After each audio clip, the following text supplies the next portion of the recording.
Hello students, this is नीलम।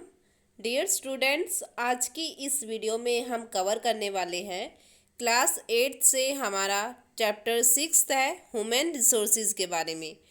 इससे पहले हमने अपने चैप्टर की एक वीडियो बना ली है जिसमें हमने ह्यूमन रिसोर्स के बारे में, ministry of human resource development के बारे में, प्रधानमंत्री कौशल विकास योजना और डेंसिटी ऑफ पॉपुलेशन के बारे में अपना चैप्टर इंक्लूड किया था। ओके, तो आज हमारे पास जो मेन चैप्टर आएगा, पार्ट आएगा, वो होंगे factor affecting distribution of population के बारे में। तो इससे पहले जो हमने पार्ट किया था उसमें इम्पोर्टेंट पॉइंट है कि जो ह्यूमन रिसोर्स है वो क्या होते हैं। तो एक कंट्री की जितने भी पॉपुलेशन होती है उसको हम इंक्लूड करते हैं ह्यूमन रिसोर्स में। रिसोर्स के 3 टाइप होते हैं, नेचुरल, ह्यूमन और ह्यूमन मेड रिसोर्स। तो ह्यूमन रिसोर्स अपने आप में एक रिसोर्स है और विदाउट ह्यूमन रिसोर्स के हम नेचुरल रिसोर्स और ह्यूमन मेड रिसोर्स के कंजप्शन के बारे में सोच भी नहीं सकते, क्योंकि ह्यूमन ही एक ऐसा रिसोर्स है जो अपनी स्किल्स, अपनी नॉलेज को यूज़ करके नेचुरल रिसोर्स को यूज़ कैसे यूज़ करना है, कहाँ पर यूज़ करना है, ये डिसाइड करता है। उसके बाद हमने देखा कि जो पॉपुलेशन होती है, क्योंकि एक पॉपुलेशन को, एक कंट्री की पॉपुलेशन को, एक कंट्री में जितने भी लोग रहते हैं उसकी पॉपुलेशन को ही हम किस में इंक्लूड करते हैं, ह्यूमन रिसोर्स में। तो डेंसिटी ऑफ पॉपुलेशन मतलब पॉपुलेशन जो है वो हर जगह एक जैसी नहीं है। वर्ल्ड पे कुछ पार्ट ऐसा है जहाँ पर ज़्यादा पॉपुलेशन पाई जाती है, ज़्यादा लोग रहते हैं, कुछ पार्ट ऐसा है जहाँ पर कम लोग रहते हैं। तो जो ये डिस्ट्रीब्यूशन होता है कि एक पर स्क्वायर किलोमीटर में कितने लोग रहेंगे, ये उस एरिया की डेंसिटी ऑफ पॉपुलेशन होगी। और इंडिया में जो एक पर स्क्वायर किलोमीटर में लोग रहते हैं वो है 382। एवरेजली ये पॉपुलेशन है कि एवरेजली एक स्क्वायर किलोमीटर में 382 पर्सन रह रहे हैं। ये इंडिया की डेंसिटी ऑफ पॉपुलेशन है। उसके बाद हमारे पास आते हैं कि कहाँ पर पॉपुलेशन कम होगी, कहाँ पर पॉपुलेशन ज़्यादा होगी। वर्ल्ड के ऐसे कौन से पार्ट होंगे जहाँ पर पॉपुलेशन ज़्यादा होगी या जहाँ पर पॉपुलेशन कम होगी, इसके लिए कौन कौन से फैक्टर रिस्पॉन्सिबल हैं। तो सबसे पहले आता है टोपोग्राफी। तो टोपोग्राफी में हमने देखा था कि जो प्लेन एरिया होते हैं, मैदान होते हैं, वहाँ पर ज़्यादा पॉपुलेशन होती है, क्योंकि वहाँ पर फार्मिंग, मैन्युफैक्चरिंग और सर्विस एक्टिविटी सब कुछ होता है, इसलिए वहाँ पर सबसे ज़्यादा पॉपुलेशन पाई जाती है। और गंगा प्लेन जो है वो वर्ल्ड का सबसे ज़्यादा मोस्ट डेंसली पॉपुलेटेड एरिया है। इसके अलावा अगर कोई माउंटेन रीजन है या प्लेट्यू है तो वहाँ पर कम पॉपुलेशन पाई जाती है। क्लाइमेट, कुछ लोग ऐसे होते हैं जो एक्सट्रीम क्लाइमेट में रहना पसंद करते हैं और कुछ ऐसे होते हैं जो मॉडरेट क्लाइमेट में रहना पसंद करते हैं। तो जिन लोगों को एक्सट्रीम क्लाइमेट मतलब या तो बहुत ज़्यादा गर्मी या बहुत ज़्यादा ठंड पसंद है तो वो उन एरिया में मिलेंगे। और मोस्टली ज़्यादा पॉपुलेशन एक मॉडरेट क्लाइमेट रीजन में पाई जाती है, जहाँ पर ना तो ज़्यादा ठंड होती है और ना ज़्यादा गर्मी होती है। सोइल, जहाँ पर ज़्यादा फर्टाइल सोइल होगी वहाँ पर एग्रीकल्चर ज़्यादा होगा, इसलिए वहाँ पर ज़्यादा लोग रहेंगे। और जहाँ पर कम फर्टाइल सोइल होगी, जहाँ पर फर्टिलिटी बहुत कम या ना के बराबर होगी, वहाँ पर कम पॉपुलेशन होगी। वाटर, जहाँ पर हमें वाटर इजीली अवेलेबल हो जाएगा, वाटर रिसोर्सेज, फ्रेश वाटर जो है वो अच्छे से मिल जाएगा अपनी लाइफ के लिए, तो वहाँ पर लोग ज़्यादा रहना पसंद करेंगे। और एक ऐसा एरिया है जहाँ पर हमारी वाटर रिक्वायरमेंट कंप्लीट नहीं हो रही है तो वहाँ पर कम लोग रहना पसंद करेंगे। मिनरल्स, मिनरल्स में अगर ज़्यादा मिनरल्स डिपॉजिट है, ज़्यादा मेटल्स मिनरल्स पाई जाती है तो वहाँ पर ज़्यादा इंडस्ट्री होगी। ज़्यादा इंडस्ट्री होगी मतलब वहाँ पर ज़्यादा लोग रहेंगे, ज़्यादा लोग काम करेंगे। अगर मिनरल्स नहीं पाए जाते तो उस एरिया में कम लोग पाए जाएंगे। उसके बाद हमारे पास आता है social, culture and economic factor कौन से हैं। तो social, area of better housing, education and health facility are more densely populated. For example Pune, एक ऐसा एरिया जहाँ पर हाउसिंग, एजुकेशन और हेल्थ फैसिलिटी बहुत ज़्यादा बेटर होती है। हर चीज़ हमें बेटर क्वालिटी में मिलती है, तो ऐसे एरिया में ज़्यादा पॉपुलेशन पाई जाती है। Culture, place with religion and culture significance attract people like Varanasi, Jerusalem and Vatican city are some example. तो एक ऐसा एरिया जहाँ पर हमारे रिलीजन, हमारे कल्चर को फॉलो करने की पूरी फ्रीडम होती है, तो लोग ऐसे रिलीजन मतलब ऐसे एरिया में ज़्यादा रहेंगे। और एक ऐसा एरिया है जहाँ पर उनके रिलीजन, उनके कल्चर पर बहुत ज़्यादा रिस्ट्रिक्शन होती है, तो वो वहाँ पर रहना प्रेफर नहीं करेंगे। Economic, industrial area provide employment opportunity. जो इंडस्ट्रियल रीजन होते हैं वो एम्प्लॉयमेंट प्रोवाइड करते हैं, रोजगार देते हैं। Large number of people are attracted to this area. जहाँ पर ज़्यादा इंडस्ट्री होगी वहाँ पर लोगों को आराम से एम्प्लॉयमेंट मिल जाएगा, रोजगार मिल जाएगा। रोजगार मिल जाएगा तो उनके पास पैसे होंगे, मनी होगी, इनकम ज़्यादा होगी, इसलिए वहाँ पर ज़्यादा लोग पाए जाएंगे। और जहाँ पर इंडस्ट्रीज़ कम होगी वहाँ पर कम पाए जाएंगे, क्योंकि वहाँ पर उनके इनकम के सोर्सेज कम होते हैं।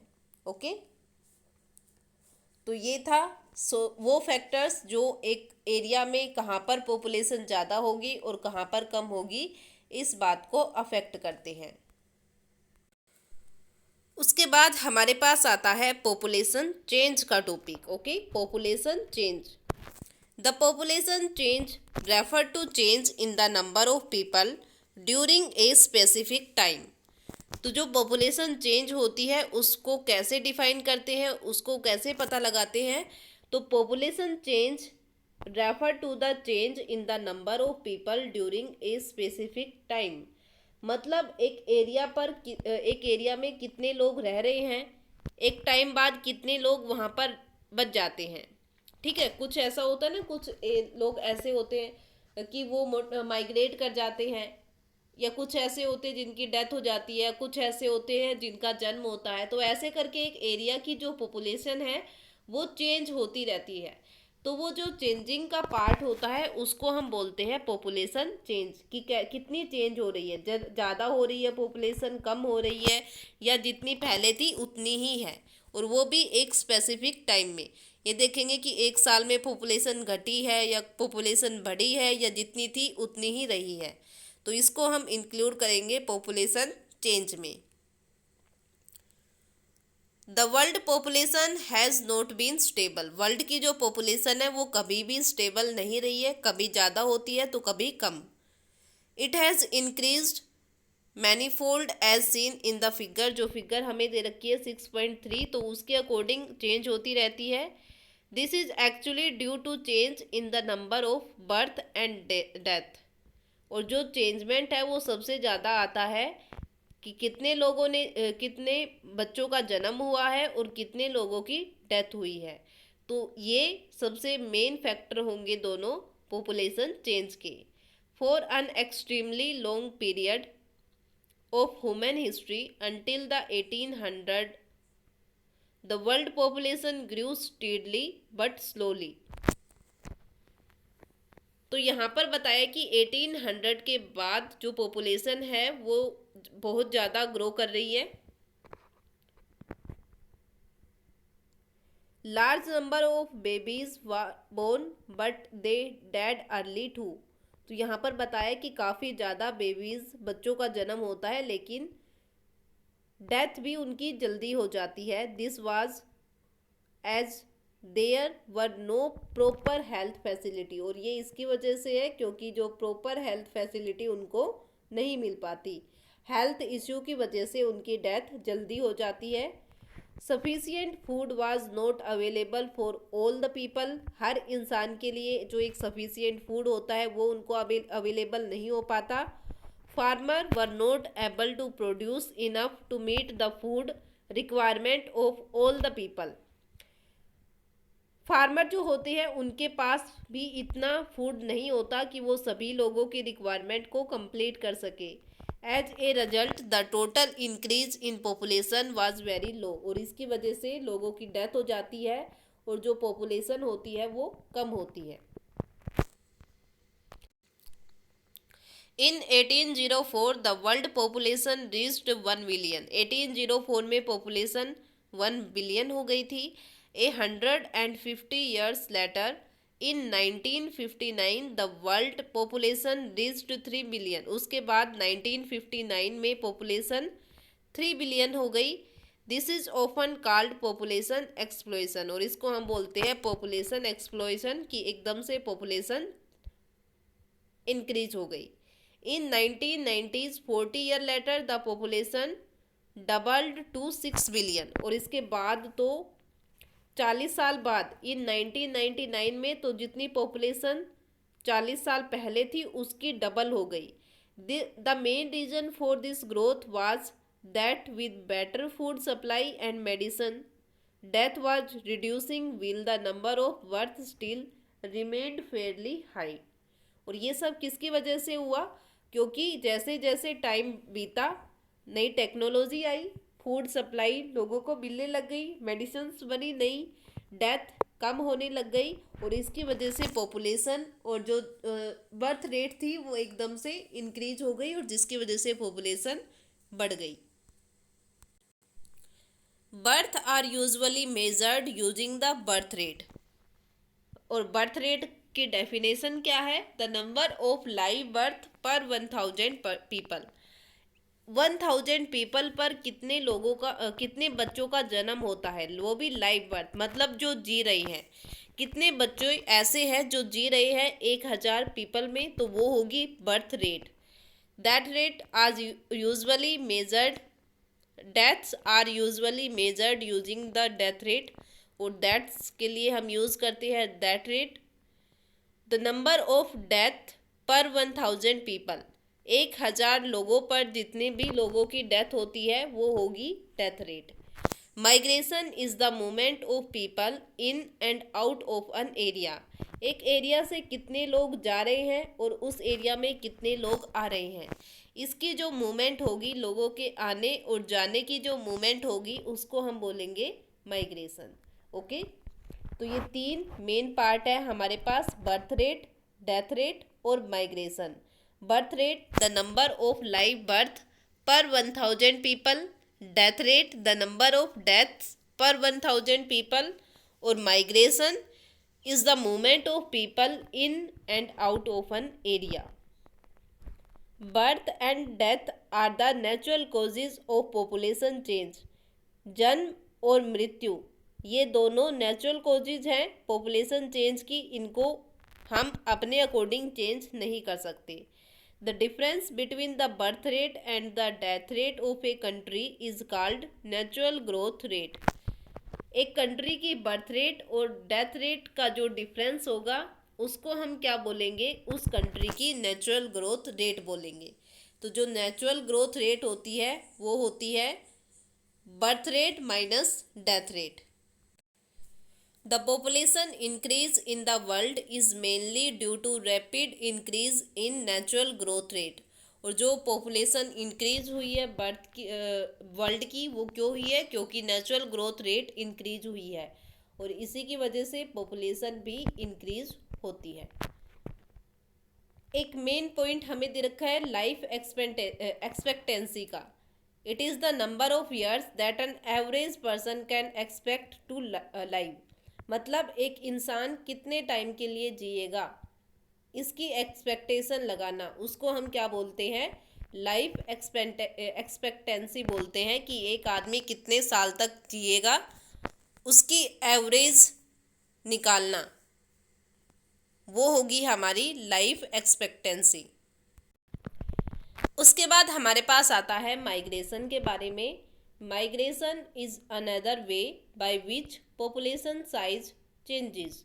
माइग्रेशन की वजह से भी पॉपुलेशन के साइज में काफ़ी चेंजेस आते हैं। दैट बर्थ रेट और डेथ रेट की वजह से तो आते हैं, लेकिन माइग्रेशन भी एक वजह है जिसकी वजह से पॉपुलेशन चेंज होती रहती है। People may move with in a country और बिटवीन कंट्रीज। जो लोग हैं वो एक कंट्री में या एक कंट्री से दूसरी कंट्री में मूव करते हैं, ठीक है। Emigrants are people who live एक कंट्री। एमिग्रेंट्स हम किसको बोलते हैं? वो लोग जो एक कंट्री को छोड़ के दूसरी कंट्री में चले जाते हैं। मतलब उन्होंने एक कंट्री को छोड़ के और वो दूसरी कंट्री में चले गए, तो उसको हम बोलेंगे एमिग्रेंट। मतलब इंडिया का कोई पर्सन है और वो दूसरी कंट्री में जाके रहने लग जाता है, तो उसको हम बोलेंगे emigrants. Immigrants are those who arrive in a country. और इमिग्रेंट्स हम किसको बोलेंगे? वो पर्सन जो हमारी कंट्री में आकर रह रही है। मतलब किसी और कंट्री का कोई पर्सन है और वो इंडिया में आके रह रहा है, तो उसको हम क्या बोलेंगे? इमिग्रेंट्स बोलेंगे। तो एमिग्रेंट्स वो पर्सन होंगे जो इस कंट्री को छोड़ के दूसरी कंट्री में रह रहे हैं, और इमिग्रेंट्स वो पर्सन होंगे जो हमारी कंट्री में आकर रह रहे हैं। Countries like the United States of America and Australia have gained in number by in migration और immigration। और सबसे ज़्यादा इमिग्रेशन मतलब सबसे ज़्यादा लोग जो कंट्रीज़ में जाकर रहते हैं वो या तो यूएसए है या फिर ऑस्ट्रेलिया है। मतलब इन दोनों कंट्रीज़ में मोस्टली जो पर्सन है वो इमिग्रेंट्स हैं। मतलब दूसरी कंट्रीज़ से लोग आकर यहाँ पर रह रहे हैं, यूएसए और ऑस्ट्रेलिया में। Sudan is an example of country that has experienced a loss in population number due to out migration और emigration। और सूडान एक ऐसी कंट्री है जिसमें से वहाँ के लोग किसी दूसरी कंट्री में जाकर रह रहे हैं, जिसकी वजह से वहाँ की पॉपुलेशन कम हो रही है। इसलिए उन लोगों को बोलते हैं एमिग्रेंट्स कि वो अपनी कंट्री को छोड़ के किसी दूसरी कंट्री में जाकर रह रहे हैं, वहाँ पर काम कर रहे हैं, तो वो एमिग्रेंट्स। और सूडान इसका एग्जाम्पल। तो ये था हमारे पास माइग्रेशन के बारे में कि माइग्रेशन की वजह से भी पॉपुलेशन पर इफ़ेक्ट होता है। कि अगर लोग एक ही कंट्री में माइग्रेट करते हैं तो कोई इफ़ेक्ट नहीं होता, लेकिन कंट्री के बाहर एक कंट्री से दूसरी कंट्री में माइग्रेट कर रहे हैं तो इसकी वजह से इफ़ेक्ट ज़रूर पड़ेगा। जो पर्सन एक कंट्री को छोड़ के दूसरी कंट्री में जाते हैं रहने के लिए, उनको एमिग्रेंट्स बोलते हैं। और जो दूसरी कंट्री से और हमारी कंट्री में रहने के लिए आ रहे हैं उसको इमिग्रेंट्स बोलते हैं। सबसे ज़्यादा इमिग्रेंट्स यूएसए और ऑस्ट्रेलिया में हैं, और सबसे ज़्यादा एमिग्रेंट्स सूडान कंट्री के हैं। सूडान के जो लोग हैं वो दूसरी कंट्रीज़ में जाकर रह रहे हैं, जिसकी वजह से वहाँ की पॉपुलेशन कम हो गई है। तो ये था माइग्रेशन के बारे में।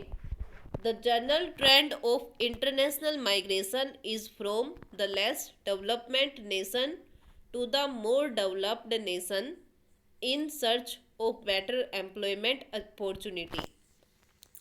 और जो इंटरनेशनल माइग्रेशन का रीज़न है वो रीज़न ये है कि एक तो ऐसी कंट्री है जहाँ पर एम्प्लॉयमेंट के कोई भी अपॉर्चुनिटी नहीं है। एक ऐसी कंट्री है जहाँ पर लोगों को काम नहीं मिल रहा है, एम्प्लॉयमेंट नहीं मिल रहा, रोज़गार नहीं मिल रहा।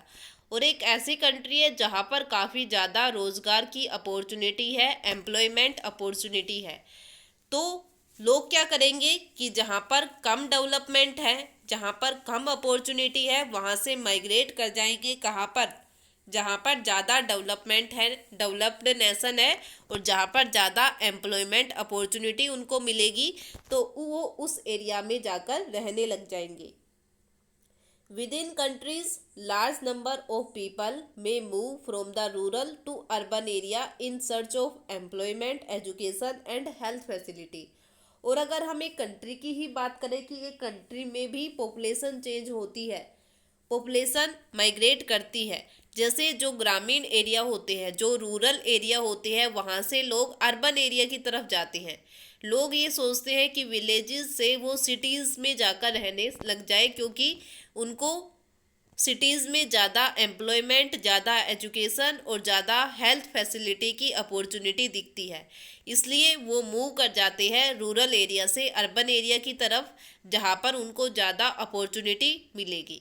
तो बिल्कुल सेम ऐसे ही कंट्रीज़ में भी होता है कि जहाँ पर ज़्यादा एम्प्लॉयमेंट की होती है, उन कंट्रीज़ में वहाँ पर ज़्यादा लोग रहते हैं, दूसरी कंट्रीज़ के मतलब माइग्रेट कर जाते हैं, और ऐसे ही अगर एक कंट्री की बात करें तो जो विलेज के पर्सन हैं, जो विलेज में रहते हैं, गांव में रहते हैं, वो अर्बन एरिया में रह के शहरों में जाकर रहने लग जाते हैं ताकि उनको बेटर एम्प्लॉयमेंट, बेटर एजुकेशन और बेटर हेल्थ फैसिलिटी मिल सके।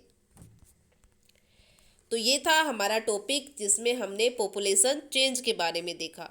तो आज का हमारा इम्पोर्टेंट टॉपिक था पॉपुलेशन चेंज के बारे में। और इस चैप्टर से जो हमारे आज का इम्पोर्टेंट पॉइंट रहने वाला है वो होगा हमारा बर्थ रेट, डेथ रेट और माइग्रेशन के बारे में, कि बर्थ रेट क्या होती है, डेथ रेट क्या होती है और माइग्रेशन क्या होता है। इसके बारे में आप अपनी नोटबुक में लिखोगे। Okay, death rate, birth rate और माइग्रेशन के बारे में अपनी नोटबुक में लिखना है। और इससे रिलेटेड जो भी क्वेश्चन आपको मिलेंगे वो क्वेश्चन आपको अपनी नोटबुक में लिखने हैं, उनको याद भी करना है। ओके, अगर इस चैप्टर से रिलेटेड जो टॉपिक आज हमने इंक्लूड किया है इसमें कोई प्रॉब्लम है तो वो आप मेरे साथ डिस्कस कर सकते हो। Thank you.